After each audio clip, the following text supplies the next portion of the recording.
আসসালামু আলাইকুম প্রিয় দর্শক, আজকে আমরা আছি টাঙ্গাইল নৌহাটি বাজারে। প্রিয় দর্শক, এই বাজারটা প্রতি শনিবারে হয়। দেখেন এই জায়গায় চাপড়ি বাস্তাছে। এই চাপড়ির আপনার তাওয়াটা হয়েছে 40 কেজি, আর এখানে যে চাপড়ি বাস্তাছে এটার ওজন হয়েছে 5 কেজি। প্রিয় দর্শক, এইটা নাড়ানোর জন্য দেখেন কত বড় একটা খন্তা।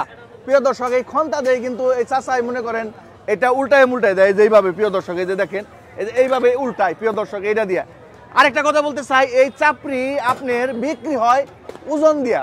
এখানে ওনার পালা পাথর আছে, এই পালা পাথর দিয়া মনে করেন এই চাপড়ি ওজন দিয়ে বিক্রি করে। কারণ চাপড়ি কিন্তু দেখেন অনেক অনেক মোটা হয়। এই চাপড়িটা দেখেন বিশাল বড় একটা মুঠা। এইটা উনি মনে করেন কাইটা কাইটা বিক্রি করে। কেউ 20 টাকার, কেউ 30 টাকার, কেউ 40 টাকা, এভাবে মনে করেন নিয়ে যায়। এর সাথে আছে মনে করেন আপনার শুটকি মাছের ভর্তা, আলুর ভর্তা, তারপরে খালি একটা মরিচ মাখানো ভর্তা, এগুলো বিক্রি করে। প্রিয় দর্শক, আরেকটা কথা বলতে চাই, আবার আমরা দেখতে পাচ্ছি এগুলো এখানে বৈশা তো খাই, আবার কেউ এটা বাসায় নিয়ে যায়। বাসায় নিয়ে মনে করেন পরিবারের জন্য নিয়ে যায়। প্রিয় দর্শক, এই যে দেখে, ভালো আছেন? আলহামদুলিল্লাহ। আচ্ছা, এই যে চাপড়ি খাইতেছেন কেমন লাগতেছে? ভালোই। হ্যাঁ ভালোই। আচ্ছা, এই চাপড়িটা কিরকম টেস্ট পাইতেছেন? বাসায় যে বাজে ওই রকম না আরো বেশি? তার চেয়ে বেশি। তার চেয়ে বেশি। আচ্ছা, এটা কি খান না আবার বাসায় নিয়ে যান? খাই, খালি বাসায় নেই। বাসায় নেন না?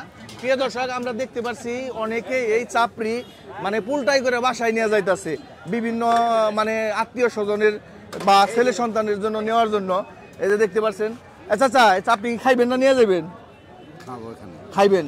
আপনি এখানে কিসের জন্য আসছিলেন বাজারে?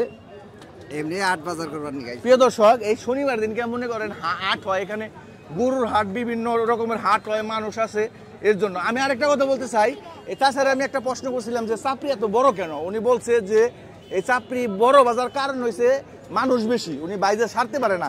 মানে 105 কেজি ওজনে বাজে, এটা মনে করেন 10 জনে 20 জনে খায় ফেলায়। আর একটা যদি বাজে, এটা তো মনে করেন আর বারবার বাজা একটা কষ্ট হয়ে যাবে। এই যে দেখেন, এই যে দেখেন,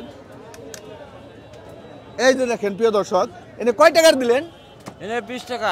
প্রিয় দর্শক, এটা হচ্ছে 20 টাকার। দেখেন এখানে দিছে আপনার আলুর ভর্তা, মরিচের ভর্তা, চাপড়ি। এই যে দেখেন চাপড়িটা কত মুঠা। এই যে কার? তোমার না? এই যে দেখেন খাইতেছে। চাপড়ি কত দিন ধরে বাজেন? 32 বছর। কত? 32 বছর। 32 বছর ধরে চাপড়ি বাজে। আচ্ছা, এই চাপড়ি যে আপনি বাজেন, এটার মধ্যে কি কি দিচ্ছেন? জিরা, কালা হস, কাঁচামরিচ, তারপরে দারচিনির ফাঁকি আছে। প্রিয় দর্শক, এই চাপড়িটা মনে করেন খুবই পিওর। এখানে মনে করেন অন্য কিছু দেওয়া হয় নাই, শুধু মনে করেন আটা ময়দা, কিছু মুসুরির ডাল, পেঁয়াজ, এগুলো দিয়ে মনে করেন বাঁচছে। কিন্তু এটার মধ্যে যদি আরো বেশি মশলা দেওয়া হয় তাহলে কিন্তু এটা আরো সুস্বাদু হবে। কারণ এটা যদি বেশি সুস্বাদু করতে যায় দাম অনেক পড়ে যাবে। প্রিয় দর্শক, ভিডিওটা যদি ভালো লাগে বেশি বেশি শেয়ার করবেন। আর যদি কেউ এরকম চাপড়ি খাইতে চান তাইলে শনিবার দিনকে টাঙ্গাইল নৌহাটি বাজারে আসবেন। ভিডিওটা এই পর্যন্ত শেষ। আসসালামু আলাইকুম।